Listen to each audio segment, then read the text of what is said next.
लोकतंत्र में सबसे बड़ी अदालत जनता की होती है। अक्सर टीवी, स्टूडियो और सोशल मीडिया के बंद कमरों में बैठकर कुछ इन्फ्लुएंसर और नेता एक नैरेटिव बुनते हैं कि देश का मूड बदल रहा है। लेकिन जब ईवीएम के बक्से खुलते हैं तो वे नैरेटिव ताश के पत्तों की तरह ढह जाता है। महाराष्ट्र और अरुणाचल प्रदेश के हालिया चुनाव नतीजे सिर्फ जीत हार का आंकड़ा नहीं, बल्कि यह उन लोगों के चेहरे पर एक राजनीतिक तमाचा है जो भारत के खिलाफ एक खतरनाक मीडिया खेल खेल रहे थे। क्या भारत के खिलाफ सोशल मीडिया पर एक सुनियोजित युद्ध छिड़ा हुआ है? क्या करोड़ों व्यूज वाले यूट्यूबर्स महज इत्तेफाक है या किसी बड़े विदेशी इकोसिस्टम का हिस्सा? हाल ही में आए महाराष्ट्र और अरुणाचल के चुनावी नतीजों ने न केवल विपक्ष को बल्कि उस पूरे डिजिटल गैंग को झन्नाटेदार थप्पड़ मारा है जो दिन रात भारत की छवि बिगाड़ने में लगा था।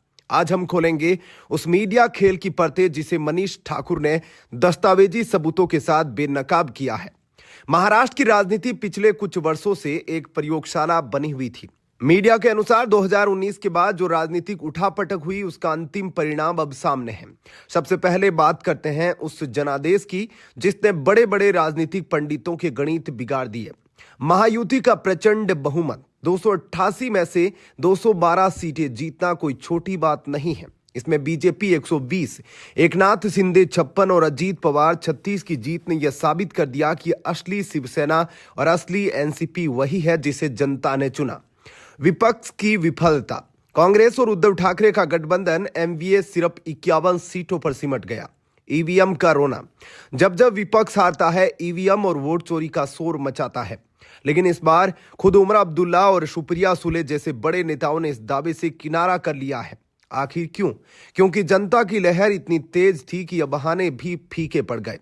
मनीष ठाकुर के विश्लेषण में एक महत्वपूर्ण बिंदु यह है कि मुंबई, महाराष्ट्र और ईटानगर, अरुणाचल प्रदेश के बीच भौगोलिक दूरी बहुत है, लेकिन जनादेश एक जैसा है। दोनों जगहों की जनता ने विकास और सांस्कृतिक राष्ट्रवाद को चुना है और सनातन द्रोही ताकतों को नकारा है। वीडियो का सबसे सनसनीखेज हिस्सा वह है जहां पाड़ा और ध्रुव राठी जैसे चेहरों पर सवाल उठाए गए। मनीष ठाकुर के अनुसार नंबर 1, व्यूज का रहस्य।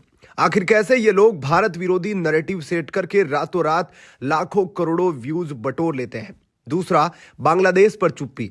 जब बांग्लादेश में हिंदुओं पर अत्याचार होता है तो यह इकोसिस्टम या तो चुप रहता है या अत्याचारियों का पक्ष लेने की कोशिश करता है। तीसरा, विदेशी कनेक्शन।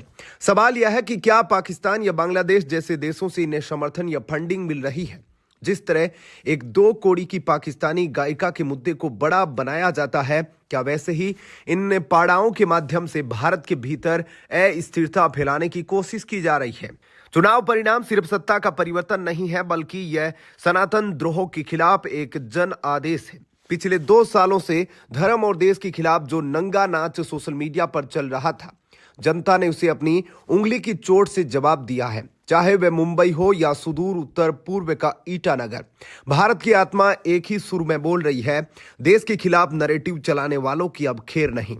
अब समय आ गया है कि सरकार इन डिजिटल प्लेटफॉर्म्स और इसके पीछे बैठे मास्टरमाइंड्स की गहन जांच करे। यह अभिव्यक्ति की आजादी नहीं बल्कि भारत द्रोह की श्रेणी में आता है।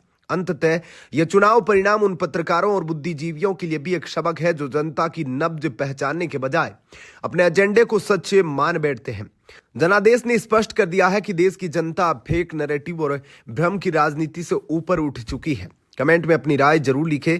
इस वीडियो को इतना शेयर करें कि यह सच हर भारतीय तक पहुंचे। चैनल को सब्सक्राइब करें और बेल आइकॉन दबाएं। जय हिंद।